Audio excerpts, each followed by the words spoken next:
नमस्कार दोस्तों, स्वागत है आप सभी का हमारे इस चैनल गरुड़ धर्मार्थ पर। दोस्तों, अगर आप भी अपनी लाइफ में कुछ नया सीखने की चाह रखते हैं तो इस चैनल को अभी सब्सक्राइब कर लें। दोस्तों, शायद आपको पता ना हो कि आखिर धनतेरस के दिन घर के इस हिस्से में दीपक जलाने से हम धनवान हो जाते हैं, करोड़पति हो जाते हैं। हम भी अपने घर के इस हिस्से में धनतेरस और दीपावली पर एक दीपक जलाते हैं। आप भी जलाएं और हो जाएं शीघ्र ही धनवान। दोस्तों, 10 नवंबर को शुक्रवार के दिन धनतेरस पड़ रहा है। साक्षात इस दिन माता लक्ष्मी का आगमन हो रहा है। गलती से भी इस दिन को हाथ से मत जाने देना। शुक्रवार की साक्षात माता लक्ष्मी को धरती लोक पर खींच लाती है और भक्तों की पीड़ा माता को शांत करनी ही पड़ती है। शुक्रवार की धनतेरस अत्यंत दुर्लभ और संजोग की वजह से आती है।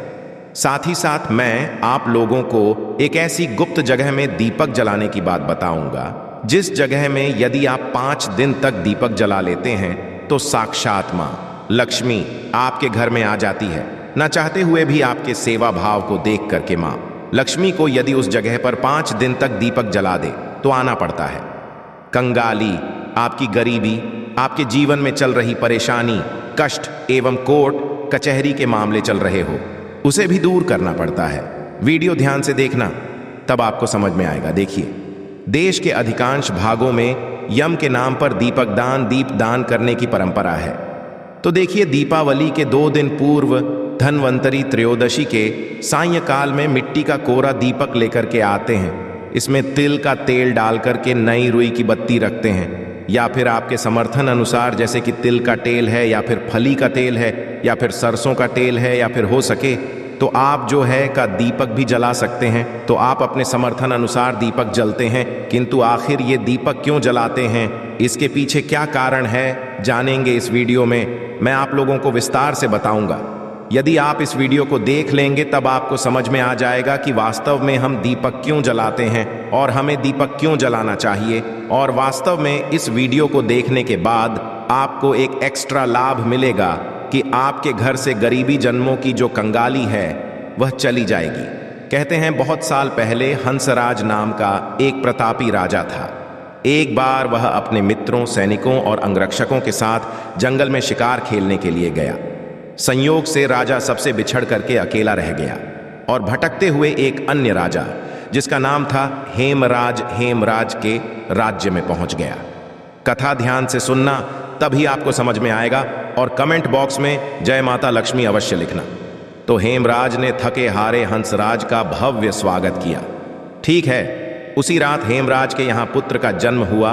इस खुशी के अवसर पर हेमराज ने राज्य के उत्सव में सम्मिलित होने के लिए आग्रह के साथ हंसराज को कुछ दिन तक वहां ठहरने के लिए रोक लिया। बच्चे की छठी के दिन एक विचित्र घटना घटित हुई। ध्यान से सुनना।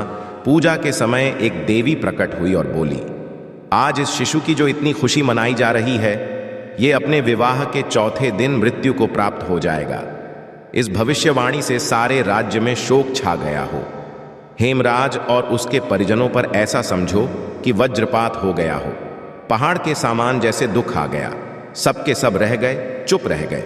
इस शोक के समय हंसराज ने राजा हेमराज और उसके परिवार को बिल्कुल ही आश्वासन दिलाया और विचलित ना होने का आश्वासन दिलाया और बोला कि इस बालक की रक्षा मैं करूंगा और संसार की कोई भी शक्ति इसका बल बांका का नहीं कर सकेंगे। इसकी रक्षा मैं स्वयं करूंगा।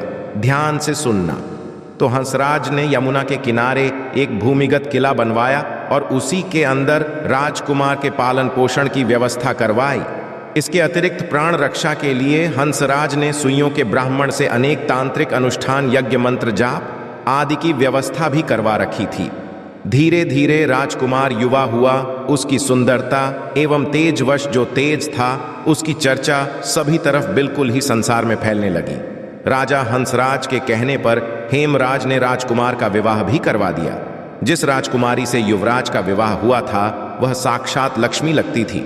ऐसे सुंदर वधू की जोड़ी जीवन में किस नहीं देखी थी। विधि का विधान। विवाह के ठीक 4थे दिन यम के दूत राजकुमार के प्राण हरने के लिए आ पहुंचे। कथा ध्यान से सुनना दर्शकों। अब अभी राज्य में मांगलिक समारोह ही चल रहा था कि राज परिवार और प्रजाजन खुशियां मनाने में मग्न थे। कि राजकुमार और राजकुमारी की छवि देख कर के यमदूत भी वहां पर आए और विचलित हो उठे, किंतु राजकुमार के प्राण हरण का अंतिम कार्य उन्हें करना ही पड़ा। यमदूत जिस समय राज के प्राण लेकर चले, उस समय ऐसा हल्लाहल हालाहाल मच गया, हाहाकार मच गया होने लगा। ऐसा दृश्य वहां पर उत्पन्न हुआ जिससे द्रवित होकर के यमराज के जो दूत थे वह भी रोने लगे। इस घटना के कुछ समय पश्चात एक दिन यमराज ने प्रसन्न मुद्रा में अपने यमदूतों से पूछा, दूतों, तुम सब अनंत काल से पृथ्वी के जीवों का प्राण हरण करते आ रहे हो। क्या तुम्हें कभी किसी जीव पर दया आई है और मन में यह विचार उठा है कि इसे छोड़ देना चाहिए? ध्यान से तो दर्शकों, यम के दूत एक दूसरे का मुंह देखने लगे और यमराज ने उनके संकोच को भांप कर उन्हें उत्साहित किया।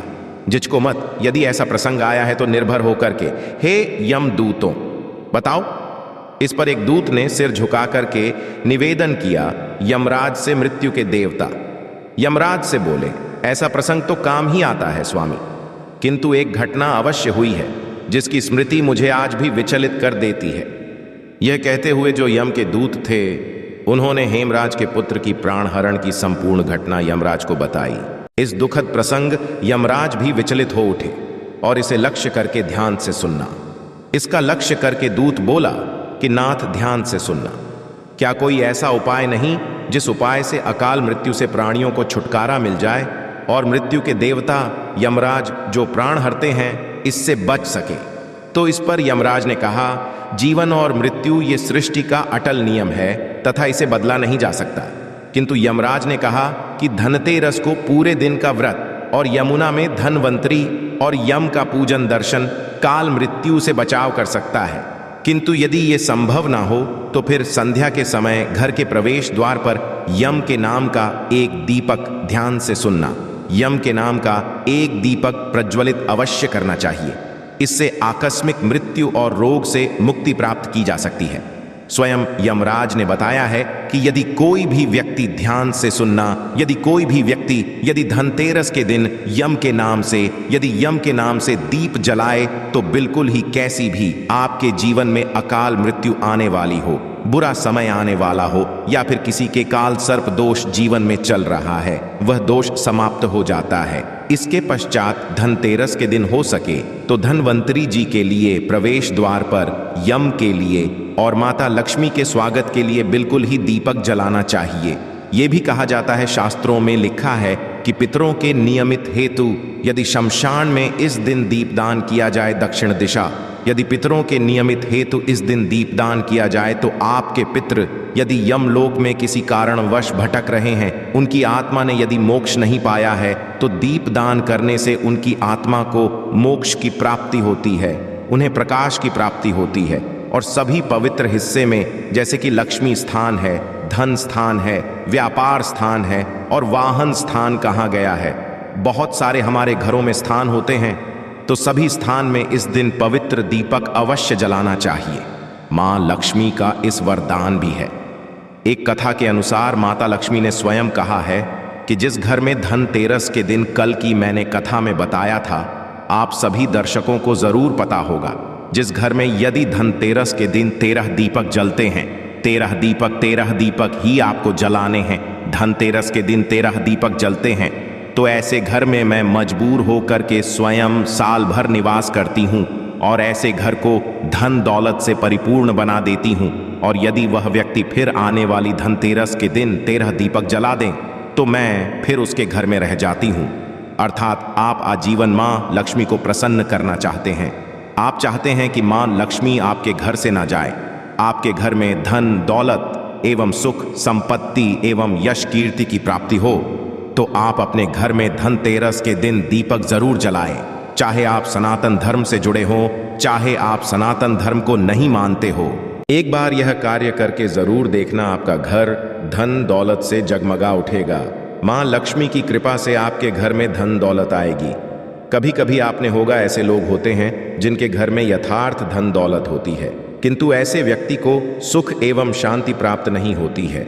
ऐसे व्यक्ति का मन जो रहता है बिल्कुल ही जैसे मेंटल बोल सकते हैं, एक प्रकार का बोल सकते हैं कि दिन भर ऐसे व्यक्ति कोमा में चला गया हो, या फिर ऐसे व्यक्ति को बोल सकते हैं कि पागलपन हो गया हो। उन्हें सुख चैन दुनिया का नहीं मिल रहा है। तो ऐसे व्यक्ति भी इस दिन उनके नाम से भी आप जो है 13 दीप दान कर देते हैं, आप में 13 दीप बहा देते हैं, तो उनका जो मानसिक संतुलन बिगड़ चुका हो वह ठीक हो जाता है। और हो सके तो इस दिन धनतेरस के दिन हमारे धर्मशास्त्रों में लिखा है, यदि कोई भी व्यक्ति धनतेरस के दिन पीपल का वृक्ष, गूलर का वृक्ष और बेल का वृक्ष, ये जो 3 मैं वृक्ष बता रहा हूं, इन्हें देव वृक्ष बोला जाता है। तो एक बात का थोड़ा खास ध्यान रखें, क्योंकि इस साल तेरस में 23 अक्टूबर को क्या है, रविवार का दिन पड़ रहा है। तो आप जो है पीपल दीपक मत जलाइए, किंतु आप जो है गूलर पेड़ के नीचे में या फिर आप जो है बेल के वृक्ष के नीचे में दीपक अवश्य जलाएं। हमारे धर्म शास्त्रों में लिखा है, जो व्यक्ति बेल के नीचे में संध्या काल में दीपक जलता है, तेरस से लेकर के आपको भाई दूज तक 5 दिन जलाना होता है। 5 दिन नहीं, आपका समर्थ नहीं है तो आप जो है 3 दिन अवश्य जलाइए।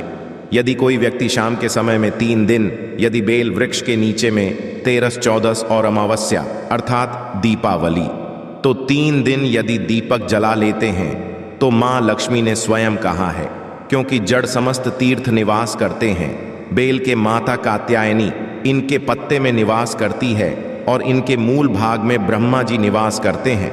इसके मध्य भाग में विष्णु तथा पेड़ के संपूर्ण हिस्से में भगवान शंकर निवास करते हैं। बेल का वृक्ष पार्वती और महालक्ष्मी का स्वरूप कहा गया है और ये साक्षात जगत पिता भगवान शंकर को इनके पत्ते चढ़ते हैं, समस्त देवी देवताओं को चढ़ते हैं। बेल का वृक्ष को छूने मात्र से व्यक्ति के पाप का संबंध हो जाता है।